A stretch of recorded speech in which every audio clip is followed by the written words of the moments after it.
Hello everyone, I'm Russ Spikes and I serve here on staff at First Baptist Church of Laurel. And I'm really honored that I am able to spend a few minutes with you today talking about the second element of the fruit of the Spirit that is given to us by the Apostle Paul in Galatians chapter 5, verses 22 and 23. And of course I'm talking about joy. And I don't think it's any coincidence that joy immediately follows love that Pastor Brent has already spoken to us about. And I say that because joy flows from love.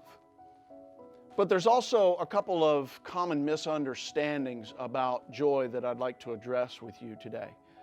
The first of which is that joy and happiness are the same thing. And the second misunderstanding that I'd like to talk to you about is that the world at large also enjoys this same joy. Joy and happiness, folks, are not the same. Joy is based upon objective reality, whereas happiness is based upon our subjective feelings.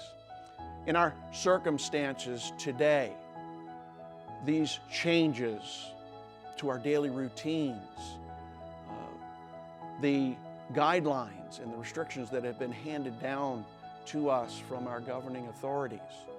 Well, I don't know too many of us who are really happy about those things and those changes. But that doesn't affect our joy. We remain joyful because the source of our joy and the reason for our joy has nothing to do with these edicts from the government. It has nothing to do with our changes in our routines. Our joy is not even determined by whether or not we can gather corporately to physically worship with one another. But I want to end today with you by sharing a short story, one that I hope will maybe represent better what I've presented thus far. There was a man, an elderly man, who was in a hospital bed. He'd been there now for a couple of weeks, and he was being made comfortable as best could be because, you see, he was in the latter stages, the end stages of terminal cancer. And the nurses and the doctors were doing their best to keep him comfortable. But what was really interesting was that every time that he was visited by his friends or his family, he was the one who brought up what he knew was already on their minds, and that was his impending death. He would bring it up to them to share with them what it was that he was looking forward to and why they should not be so concerned. Yes, he knew that they were going to miss him and he was going to miss them. And this absolutely astounded the doctors and the nurses and the staff there in the hospital.